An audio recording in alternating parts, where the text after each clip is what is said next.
All right, we're good. Okay. All right. All right. We've got our guest back with us again today. This is Edwin Edebiri, Mr. Happy Neighborhood. Ha, ha, ha. So come on, Edwin, tell us all about what's going on with you. Yeah. So again, I feel like, with all this stuff that's going on, if people Again, you just, said again. You're talking about from last week's show. oh, okay. So I want to really talk about some of the skills that people can develop now and become happy. Yeah. And it's so simple. A lot of these skills doesn't really cost money. So sometimes people take it for granted, like, oh, it's not like someone is, okay, you got to pay this. And then they say, oh, I got to go work. This is just easy stuff that we do. The last time we were together, we talked about gratitude. Yes. Well, another thing that's really crucial about happiness is volunteering yourself, volunteering your time. And I know that sometimes people say, oh, I'm too busy, I don't have the time, and stuff like that. But the truth about it, you are saying that you're too busy to be happy, and Yeah. so you got to take a step back. You got to slow down a little bit, and you got to make time for your happiness. Because when it's all said and done, the purpose why we are doing whatever it is we are doing is so that we can be happy, The Dalai Lama said the purpose of life is to be happy. And sometimes we get too busy, we don't have time to be happy. So slow down a little bit, whether you're going to go volunteer at a school, whether you're going to volunteer at your church or mosque, whether you're going to volunteer as a temple, whether you're going to volunteer as a senior center, whether you're going to go to the library, for those who like animals, maybe it's a dog shelter you go to, take some time to volunteer. It might be 1 or 2 hours a month, but it's taking time away from you, it's taking focus away from you, and it's focusing on somebody else. There's nothing that makes people more happier than just that simple gesture. Right. So volunteer, volunteer yourself, and you'll find out it's a very good way to be happy. Yeah, the whole thought of volunteering is not really automatic thing. It's like, why should I volunteer? I should get paid. But once you do it, and sometimes it's an effort to put yourself in a position to volunteer.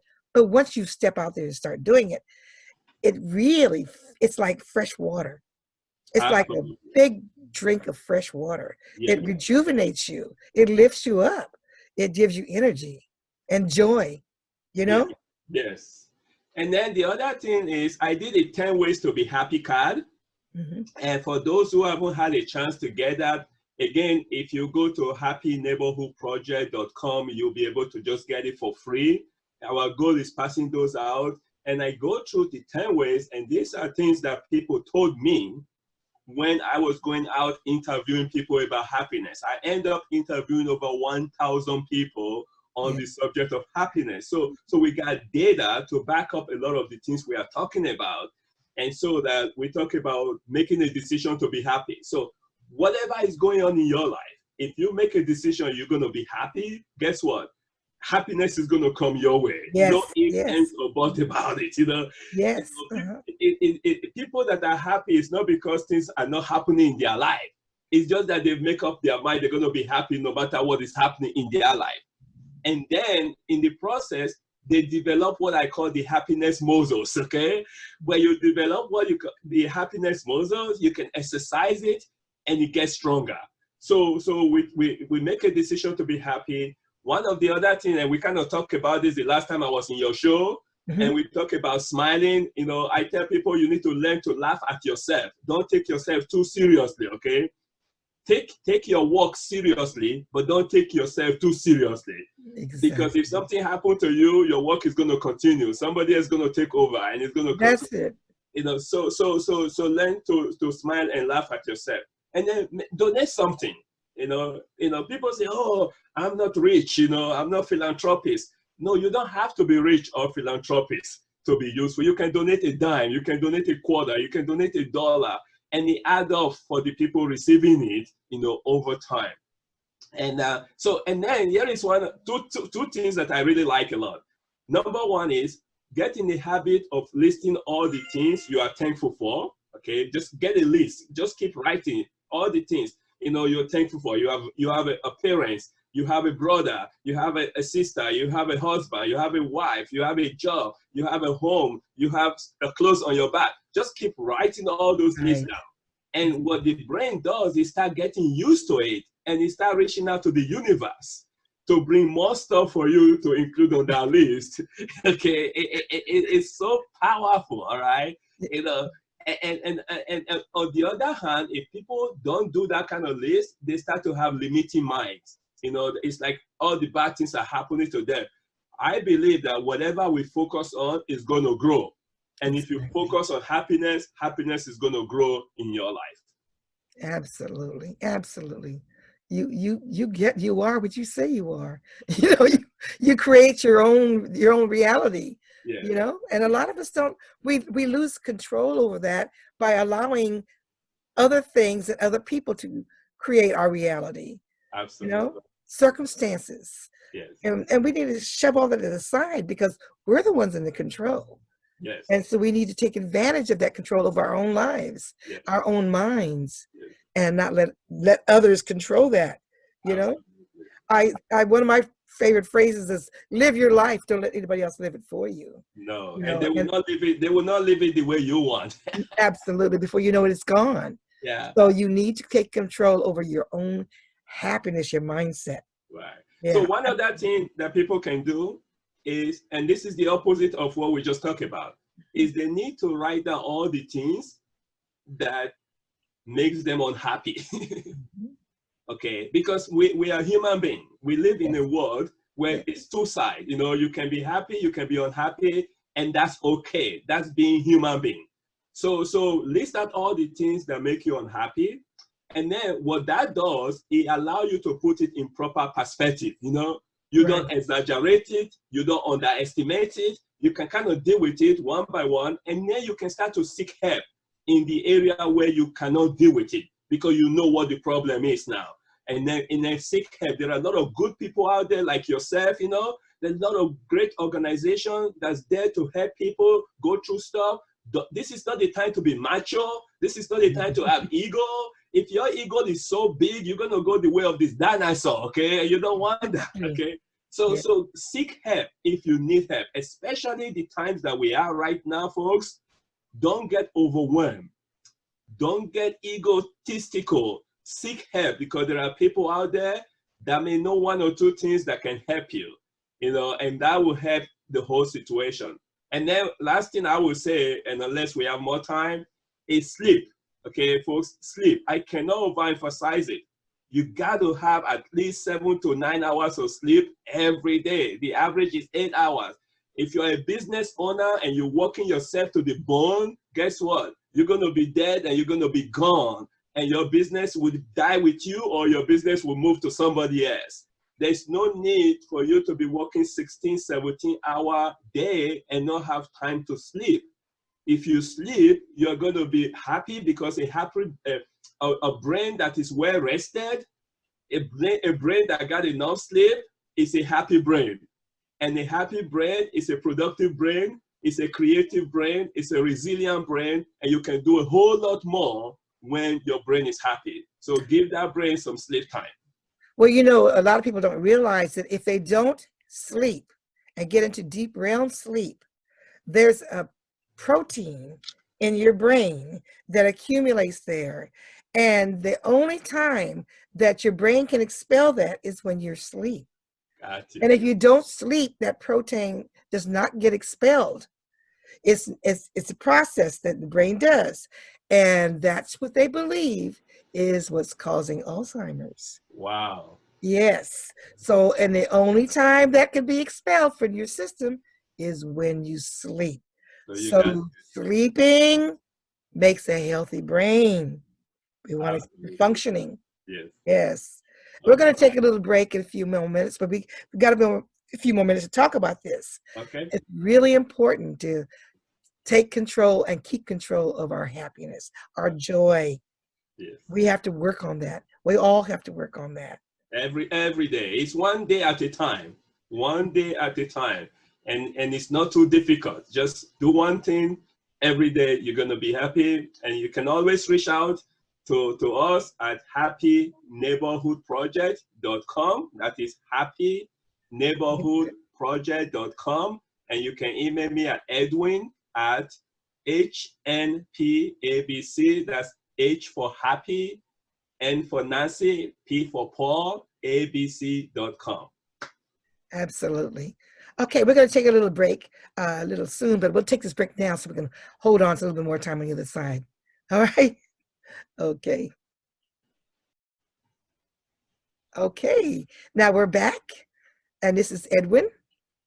Edwin, before we get back into there's one thing I used to do, and I was thinking about this morning, that I don't do anymore, and I want to get back to it because I've had so many requests. Now, you know, my show basically is about health and fitness. And of course, our mindset is everything when it comes to health and fitness. But what I want to do is I want to ask you about some herbal or process or treatment that someone in your life as a child used on you, some holistic thing that a grandmother or an auntie or your mom or your dad used on you to keep you healthy or to get you through a sickness. So there's a few. You know, one that really kind of cracked me up, and you know, it's like as a little kid growing up in Nigeria, we took a lot of things for granted because we were just so natural, you know. Right. And, you know, everything. You know, now when people are talking about this is organic, that is organic, I'm like, wait a second. You know, we were born in organic, you know. Right. So I don't know why organic is all of a sudden now new. Maybe it's because the government started putting certificate on it. But I'll give you a couple of examples. You know, one that really stands very clear for me is the hibiscus branch. Hibiscus branch, okay? And maybe partially because, you know, growing up, we didn't really have money that much, you know? Right. So we couldn't invest money on toothbrush and toothpaste and all those things. Those were luxury, okay? Yeah. So you just break a little branch from a hibiscus tree, and then you put it in your mouth and you start chewing on it, and you chew all the way till you get to school, and then you take it and you put it in the back of your ears, you know, and you start paying attention to the teacher and stuff like that. You chew on it. And then you're done, you come back home, you can chew on it some more, you know. And of course, you know, grandma, you know, she passed away at the age of 102, and she still had a set of teeth in her mouth. My grandfather did too. Yeah, you know, and so I know that she didn't have too much sugar, you know, contaminating her teeth. But I think later on I find out that the anti-cavity that's secreted from those chewing sticks was the one that was killing all the germs, you know. Wow. As you chew it. So it has an anti-cavity syrup that is secreted just chewing on that hibiscus branch flower. So that was really awesome. Another thing that was really exciting is like when we would get sick, maybe you're having cold or fever or whatever it is, you know, grandma used to go to the backyard and she plucked some kind of leaves, you know, which is really sad now because I don't know all those leaves which we should have learned and know. Yeah. And she squeezed the leaf really hard. She squeezed it and squeezed it until it is almost, you know, bringing liquid. And she asked you, open your mouth, and she dropped those liquid right in your mouth. And, you know, you might go to sleep or you might go play soccer, but your cold or your fever is gone.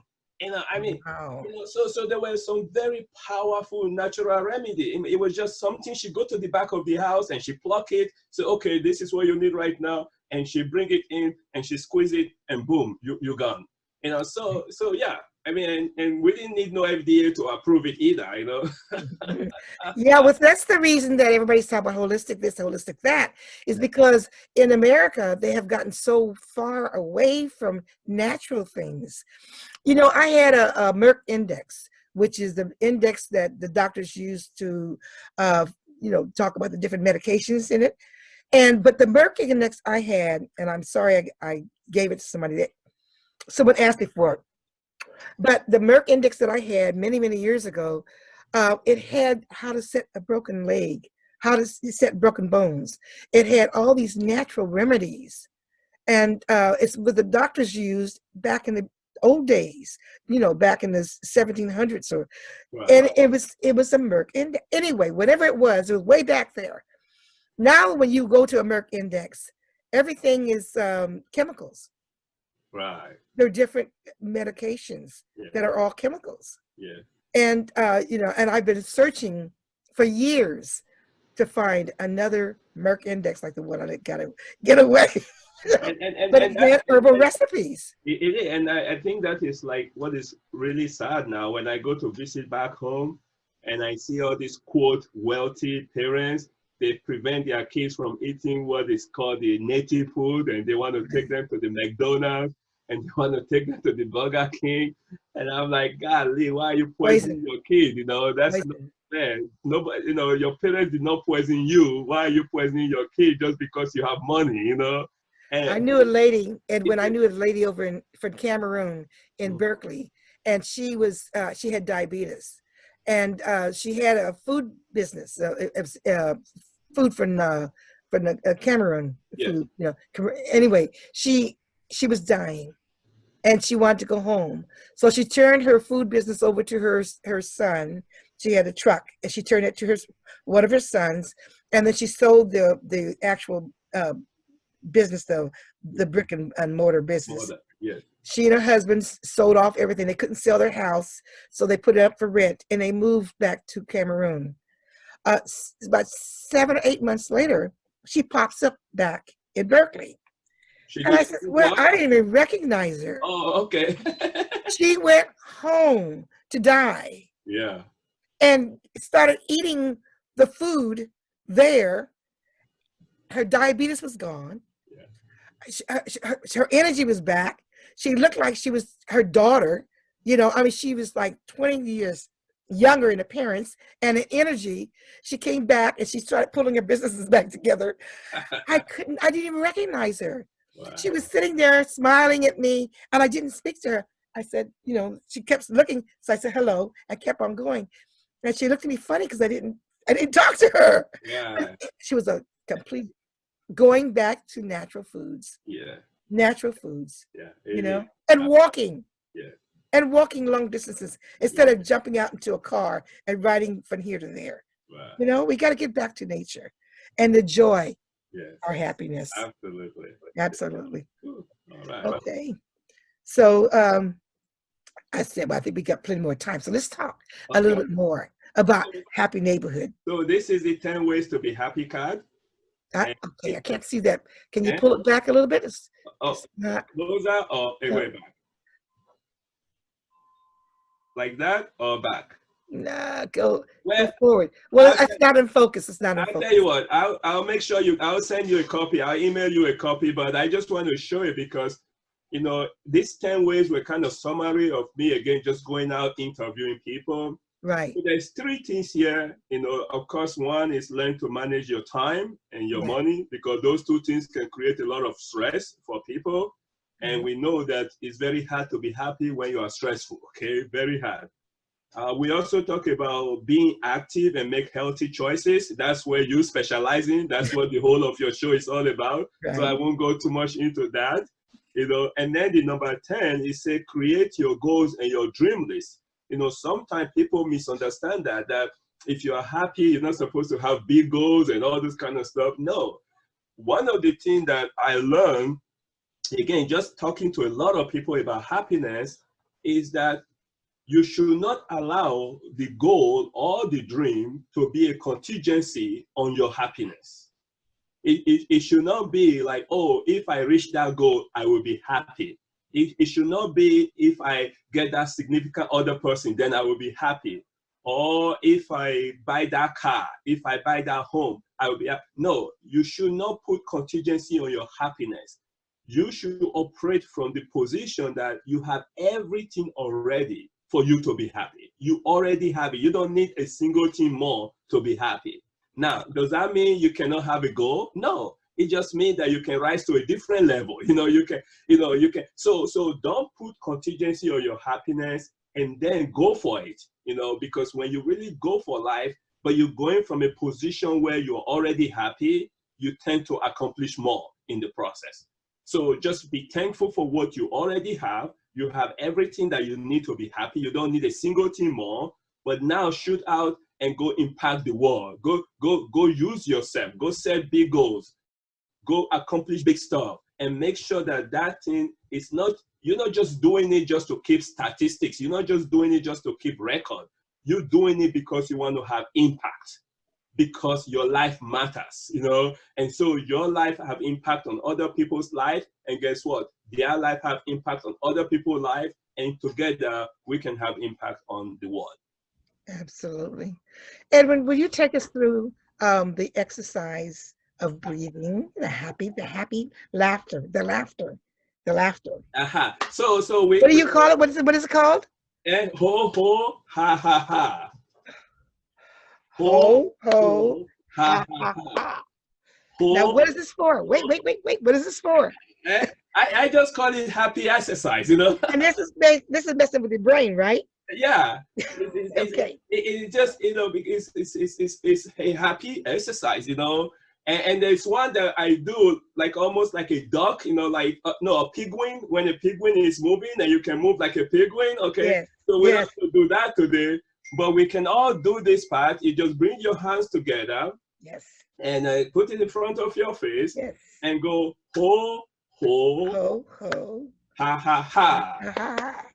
Ho Ho ho ha ha ha. And then go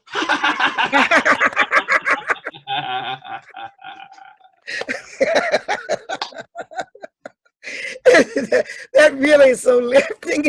It's amazing. Let's do that again. One more time. Okay, so together, ho ho ho ha ha ha. ha. Ho ho ha ha ha. One more time. Ho ho ha ha ha. And then go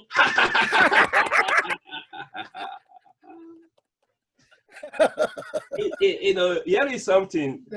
It's silly, okay? Yes. It's silly, and a lot of people at first, when they don't understand it, they say, "Oh, I'm gonna do that. That's silly." Right. But you know why kids are more happy than grown up? It's not because they don't have grown up problem. It's not because they don't have bills to pay and all of those stuff. It's that kids are silly most of the time, okay? Right. And we can learn from them. We can be silly some of the time, not all the time, but we can be silly some of the time. It helps our brain to rejuvenate, you know? Right. Exactly. And then we can go about being adult again. So that's what that is about. Well, you know, I love that exercise because it tricks your brain into laughter. Yes. You know, and sometimes life is so heavy. You know, it's hard to get to that point where you, but your brain wants the joy. It wants it. It loves it. And I love that exercise. Everybody's got to do that. You know. Thank you so much. I really appreciate it. God bless you. Thank you. It's just that you just a blessing in my life. Thank you. And you reappear magically. Yeah. Whenever I need you, it's like God sends you to me when I need you the most. You know? So thank you very much for coming and joining us today. All right. I hope I can get you back. You're very busy. And I'm so glad I was able to pull you in here because everybody needs you, especially now. Be happy to. All right. All right. Thank you. Bye-bye. And you stay happy. I'm working on it. Okay. Bless you. Bye-bye.